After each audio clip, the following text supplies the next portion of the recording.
Hello everyone and welcome to Plot Twists.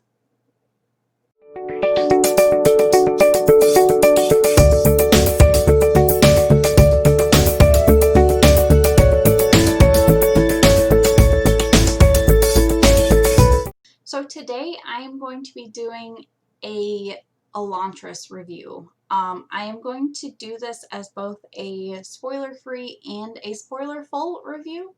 So what I'm going to do is I am going to do the first half of this spoiler-free, and I will mark it when I start talking about things that will be a spoiler. So in case you haven't read the book yet, you'll know where to stop. But I do have some things that I want to talk about for people who are familiar with the story and do want to chat about it.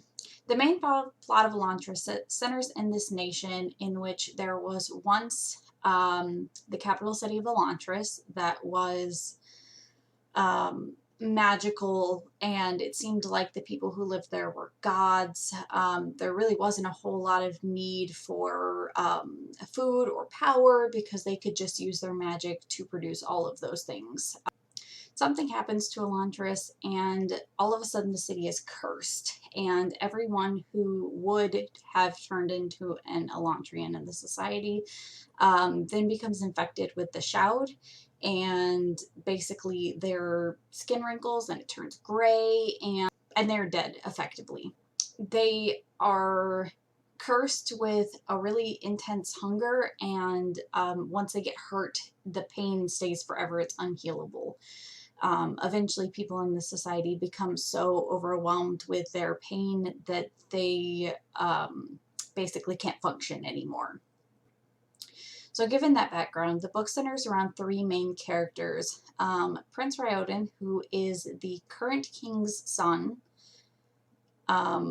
Princess Serene, who is set to marry Prince Raoden and at the beginning of the book has just arrived in the country of Erelon. And Bjorn Harathen, who is a member of the Dorethi religion, who is trying to convert the country of Erelon to their religion. So the story starts there and it evolves. Some of the things, without giving away any plot spoilers, the magic system in this book is really fascinating. Learning more about the way the magic worked in Elantris previously, there were these aeons, which from the description are basically magic symbols that they could draw in the air and would create some sort of effect depending on the type of aeon that was drawn. The way that evolves is really interesting. The three main characters that we follow are vastly different, but also have some pretty considerable character development, which I would expect out of most books, but I feel like this is above and beyond what the level of character development you get out of most series, which was really cool to read.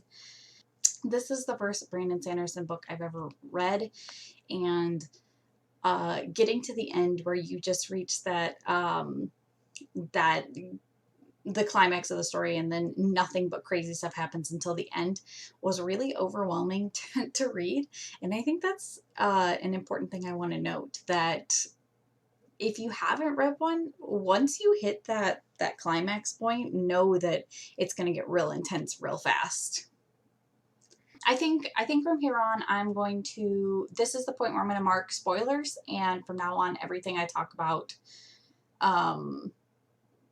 will include spoilers in it. I'll include a timestamp down below where you can skip to the end to hear my conclusions, but for this middle part here, there will be some spoilers discussed. Okay, so moving into some spoilers in the story. The thing that I was most excited to learn about was Elantris. So Raoden's point of view I found more fascinating than the other two. At the point where he figures out that they are kind of like frozen in mid-transformation to an Elantrian, I thought that was a really interesting way to describe what's going on. It's not that the magic system has changed or any of that stuff. It's that they're literally suspended in time between being human and being, you know, magical. So that was really interesting. Also, the way that the Aeon Doors described the magic system, that it basically just like slows to a trickle, and it's not that the magic has disappeared, it's that they need to figure out how to access the magic. I thought that was kind of interesting. Geographies based magic in general is, I think, pretty unique and interesting. And rather than figuring out that the reason why it wasn't working before is because of the chasm that occurred, and once he added that back into the geography, it all of a sudden kind of fixes the problem. That was really nice. In terms of Serene's development, watching her interact with all the different lords and dukes of this particular society as a strong female character in a society in which strong female characters are not really, well, definitely not encouraged, but also not really accepted or don't exist. Unclear.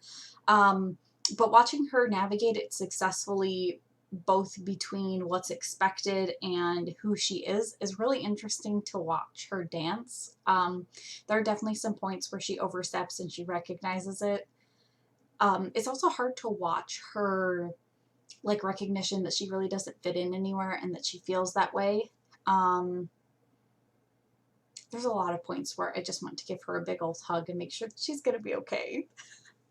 And then in terms of Hrathen's development, I think it's very clear that he is intended to represent the villainous point of view. And obviously by the end, that's no longer the case.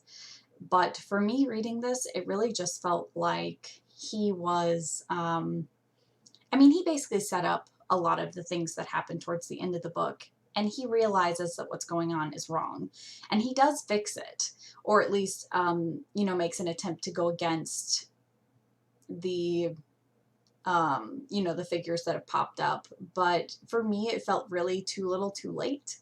And to get to the end of the book and to see characters referring to him as a savior, I think is, I mean, I can understand it from their point of view, but it was frustrating for me to read as a reader because I knew all of this, you know, we as readers know all of the setup that went into this, whereas the character only saw him in that one moment saving Serene's life. I know that fantasy also has a, you know, a tendency to kill off characters, but I feel like there were a lot of characters that were killed off in this particular story. I also was not, I mean, and it kind of makes sense knowing that the story built up to the villains in the story basically wanting to create mass genocide over 2 complete countries. But I think it was still disappointing to see the number of characters that I had interest in, you know, die. And because that happens in that end spot where it's just like everything is cascading and crazy stuff is happening, I found myself for almost 2 hours afterwards just like sitting here trying to process what I had just read. I was really on board with continuing with Brandon Sanderson's books before I got to that climax point. And then it was so overwhelming to read, it was almost like I don't know if I still want to continue, to be honest. Because I am doing it as part of a read-along, I am going to read the 2 short stories that are somewhat connected to Elantris, The Emperor's Soul and The Hope of Elantris. And I have decided I am going to read Warbreaker. I'm thinking at this point, if I decide to continue on, I'm probably going to read them as the first book I read each month, and I'm going to follow it with like the fluffiest, happiest read that I can come up with. So if you have recommendations for super fluffy reads, please leave them down below because I'm definitely going to need them. Just wrapping it up though, overall, I rated this book 5 stars. Even though there were some qualms that I personally had with it, I think this is probably one of the best books that I've ever read. And if you haven't read anything by Brandon Sanderson, I think this is a great point to start personally. Of course, I haven't read anything else either, so what do I know? The story does progress in a logical way. The character development is intense. There are definitely multiple points in the story where I was just like dying for something to happen. And I feel like for a book to get me that involved, it has to be a really good book. In the same way, to be frustrated with things that happen in the story, you have to be super invested. And I definitely was. So like I was saying, if you haven't read it, I would highly recommend it. If you guys have read Elantris and want to chat more about it, please leave comments down below. I am, dying to hear other people's perspectives, and it really was an enjoyable time reading. So, like I said, leave comments down below, and I will definitely be responding to you guys. Okay, so that's that concludes my review. If you guys like this video, please like and subscribe. And I look forward to seeing you guys again next time. Bye!